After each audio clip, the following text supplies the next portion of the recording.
He is Chris Fowler. How are you, Chris? That's a nice trifecta, isn't it? Thank you for mentioning that. Happy holidays. They're doing great. Yeah, happy holidays to you. What's up with you and Jennifer going on this time of year? This is a very welcome respite, Rich, from the tree trimming process, which we're in the middle of. It's about a 3-day process. 3 days? I don't know if Susie is as exacting and detail-oriented as Jennifer, but it has to unfold just so. There is a methodical, time-honored routine and plan for the trimming of the tree. Okay. The lights go on counterclockwise from the bottom up, white first, colored after. And we're both actually pretty particular and detail-oriented, so it can be a drawn-out process. I know people are going to roll their eyes, but this is what we do. This is our method. Okay. And today is the ornaments. And, it's been a solid hour of positioning and repositioning and squinting, stepping back to measure, how it looks from a distance and all angles. Wow. We do this in a glass box, too, by the way. We live with a lot of windows everywhere. So we're putting on a good show for the neighbors. They can look in and wonder why this couple is taking so damn long to put stuff on a tree. But as I said, that's what we do. All right, let's take it kind of one step at a time. So there's a light day and an ornament day. Is that what you're saying? And then there's not usually. I mean, you need to take a few drinks and just take a break after the lights. But it just worked out. We had stuff going on. It ended up being 2 days with lights only. So now it's getting pretty close to Christmas. It's about time to unbox the ornaments from the storage unit. We haven't spent Christmas in New York in a few years, so this stuff is all boxed up. And these are, little, like, some of them antique, precious ornaments. I get more eye rolling out there, I know. But it just, we kind of take the tree seriously. So I don't know if that's in your world, if you do that. Well, in our world, I get on a step ladder, and I start from the top. Different method. Yes, and then invariably, one of the ornaments that one of our kids puts on too premature because we're lighting it up will fall on the ground and break, leading to an all holy heck situation where one of us steps on it. It's bleeding, screaming and yelling and crying, and Daddy's trying to put the tree together. I mean, you know what I'm saying, Chris? It's the most wonderful time of the year. It is that. We don't have children. We have a cat to worry about. So we have to strategically place the ornaments right. He's least likely to bat and knock on the ground and break near the top, and then hope he doesn't climb up the trunk of the tree, which he used to do when he was a kitten. So okay, so what's the most? This is a whole lot on Christmas. I love this. I don't know if you're people. Last one for you here, Chris. Last one. What is the most interesting ornament that you and Jennifer are putting on the tree? Give me one. The most precious ornament you said? No, interesting. I don't. Again, because I'm sure you get a lot from the college football world, and I don't. I'm sorry, we don't put the gift ornaments from the teams and the swag. That doesn't make the cut. It's a nice gesture, but as I said, they might be in the back of the tree. The back of the tree club back there. But I don't think you don't get a lot of ornaments from. You get Christmas cards from teams, which is nice, but you don't get ornaments. So thankfully. Sorry, Cheez-It Bowl folks, don't send your Cheez-It ornaments to Chris and Jennifer. Those are in the box somewhere. I haven't made an appearance. Oh, that's fantastic. All right, so you got 3 big games, man. I mean, Alabama, Oklahoma. Yeah. I am there with all the popcorn. And it looks like Tua's out of the boot. Obviously, we saw it on the Heisman broadcast. He's good to go. He's good to go. He's going, right? There's no question about that. Yeah, I mean, I think he starts the game pretty close to 100%, in my opinion. He won't commit to that, but I think the procedure they did, which is pretty revolutionary, pretty new procedure to go in and actually surgically deal with a high ankle sprain, not something that was done in the past. It accelerates the recovery. He's attacking the physical therapy in the way you wanted to see a star player do, and I think he'll be ready to go. Lateral movement. We'll watch early in the game where it's his left ankle. So is he pushing off that back foot as he delivers a lefty throw and committing to the throw in a way that he wasn't able to do in the SEC championship game? He hurt that thing about the 4th play, and so he wasn't right the whole game. And when his right leg eventually got stepped on, that's when he went out of the game. But the injury was to the left one, and it affected virtually every throw that he made in that game. So with it healthy, you'd think he'd go back to throwing the ball the way he was most of the year. And if you're an Alabama fan, you just want to protect that lower body. Like, don't let a pass rusher roll up on it. Don't step on him if you're an offensive lineman, and just hope that he can finish the game 100%. How many Oklahoma games did you have this year, Chris? We didn't have the Sooners. That's it. We So did that's not what have I'm figuring out. Okay. No, we didn't.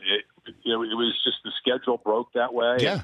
Would have loved to be able to do the Big 12 championship game, but it wasn't in the cards in the bigger picture. So this is your first look-see at Kyler you Murray and I watched a ton of them. Sure, of course, in person. Just the first look-see of Kyler, and obviously, just knowing how dynamic he is. Just watching these. Have you called a game where two must? I remember he was at A&M, so I've seen him, but no, that's what's cool when you see a guy game speed. Because Kyler Murray has a different speed in a big game than he is in practice. He doesn't really let loose that top gear all the time, and he did it against Texas when he ran for that touchdown the first time they played. And a few other times this year, you've seen the breathtaking suddenness, the twitchiness that he has. But I'm looking forward to seeing it in person. I think Alabama, it's difficult to prepare for. I told Kyler that. I said, you understand that you're really hard to prepare for, right? And he's a modest guy. He sort of tried to take that in and said, your arm and the suddenness that he moves on the ground is really a rare combo. I mean, that's why he was voted the Heisman Trophy winner. Well, speaking on behalf of everyone at the NFL Network, getting ready for the Combine and draft season, he's tough to prepare for us too, Chris. He's got some choices. And I think I was communicating with Billy Beane of the A's, and, of course, they're expecting him March 1st. And I asked him, have you done any hitting? And he's been on the pause button with baseball. So he would have to knock some rust off. But I don't know. I think he wants to sort of – I'm not speaking for him, but I think he's going to have some opportunities to sort of see what the NFL thinks of him, Rich. And you know better than I, and then sort of weigh it. Well, I mean, there's a bunch – it intrigues him to try to play both sports, that's for sure. There's a bunch of people that think, well, he's not tall enough, and he might not be sturdy enough. And then we see what Baker Mayfield's been able to do at about 6 foot. Obviously, he's taller than Kyler Murray, but I think Mayfield and the way he's playing has blazed a trail for Kyler Murray. Someone might take him first round. I hope so. I hope if it's helped his former teammate, that's great. If it's helped other guys who are not stereotypical NFL quarterback size, I think that's even better. Kyler he stretches up, stands up tall. He's about 5'10". He throws brilliantly on the run, though. That's what I think he's got in common with Baker. Is not only is he mobile, but while he's mobile, he can hurt you with his arm. And obviously, he can turn it upfield and gobble up yards in a hurry. He's farther from the NFL prototype than Baker is for sure. But it'd be interesting to see. It just takes one team to love you, right?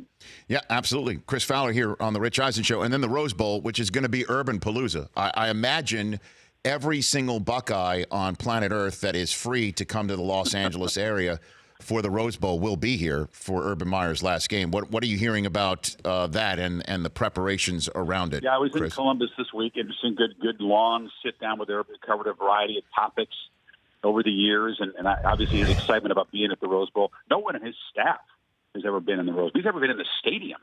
Really? He was recruiting in Southern California, cruised by Pasadena, stood on the outside. It was locked, but they wouldn't let him in. And he just checked it out from the parking lot. That's the closest he's been to the Rose Bowl. So he was asking a bunch of questions about it. None of his players have been there. It's weird if you think about Ohio State and all the decades of history in the Rose Bowl, when it seemed like they were there every year in the 70s and part of the 80s. They've only been 3 times in 25 years. Think about that. And part of it, so they've been in the BCS games, and they've been in the playoff in years when they would have played in the Rose Bowl as Big Ten champs, but it's just been that long. So, yeah, you're right. It's going to be a convention of the Buckeye Nation out there, I think, because of the fact that it's been a while and because it's their last chance to salute Urban Meyer. Yeah, if you had told me a quarter century ago that Ohio State would only make the next 3 Rose Bowls, I would have said, well, I don't know how many times they lose to Michigan is what I would have said. But we all know that's a different ball of wax. Do you think Urban's done coaching? Deep down, heart of hearts, Chris? Man, good question. I think he does, but things change. We talked a lot about that. I said, people are just not going to believe that at 54, when you're out of this for a while, when your health issues, and they're significant, when they calm down, if the stress drops, that you're not going to believe that you can manage that and get back in. And he says he thinks he's done. He's got some plans. When the doctors used the word risk, Rich, that changed it for him. Now it's not just enduring the pain. And he was in a lot of pain at times. Those headaches were real. He was in anguish. He looked really uncomfortable. There was very little enjoyment in some of those games for him this fall because he was dealing with that stuff. But if it calms down, if stress going away in his life makes him feel better, then who knows? But I think that he's very mindful of his legacy at Ohio State. And I think if he came back and coached in 4 years at USC or somewhere in the NFL, right, it would bother people, just like it really bothered Florida fans. So if he's mindful of that, he's going to stick around in Columbus. I think he's going to teach class. He's going to be involved in the university and some goodwill ambassador stuff. And he says he wants to be around the players every day. I said, well, that'll be interesting. He's going to be in the building. I said, well, stay out of the way of the next head coach. He said, no, I will. So he has high regard for Ryan Day. But it's going to be very, very rough first year out of football coaching for him. The same way it was for Bob Stoops and other guys. I bet. And then, I might as well just continue speculating here. When you said NFL, I think deep down he's on the Kraft radar screen for whenever Belichick wants to end. And if McDaniels isn't there, that's the play. I really do, deep down. How do you follow Belichick, though, while trying to, and he admits this is tough for him, dial back the intensity 5%? Maybe. I don't know. He only knows one way. That's been the problem, Richie.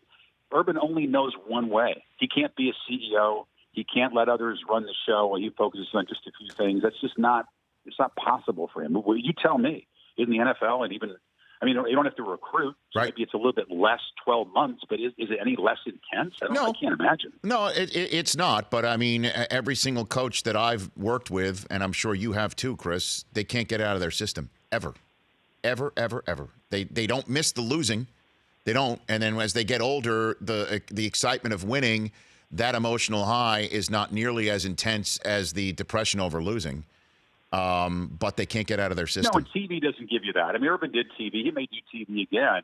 He's good at it. Teach a class, but I asked him, I said, where is the fulfillment and the deep, satisfaction going to come? Where's the juice going to come from? And I don't know. He doesn't know. So that is a good question. Before I let you go, Chris Fowler, we've been playing a fun game. I think it's been out there on the Twitterverse where you take the last place you shopped and then the last thing you've eaten and add the word bowl after it, and that's your bowl game. So what is that for you? Bowl game? Yeah. Last place I shopped and the last thing I've eaten? Yes, sir. I guess that would be the Apple cereal bowl. The Apple cereal bowl. Okay, so you got an item. What kind of cereal? I went to the Apple store and I had cereal for breakfast. What kind of cereal? Kashi, or one of those ones that's supposed to be good for you, but probably isn't. Okay. So golden flax. See, crunch. We knew. Yes. There we go. By the way, Chris, just so you know, we predicted it when we didn't know where you were shopping, but we knew damn sure the food was going to be healthy. We knew that going in. I don't know. It probably has a ton of sugar, but it's almond golden flax. So it sounds like it's something that's. So the Chris Fowler Bowl is the Apple. Like the Apple Goleen Bowl or something. Okay, it was the Apple Golden Flax Bowl presented by Kashi. That's exactly. That could happen. It's Chris Fowler's bowl. That's not far off, man. We got ones that sound wackier than that. Well, hey, when we come back, I'm going to play with Most my of two. them owned by ESPN.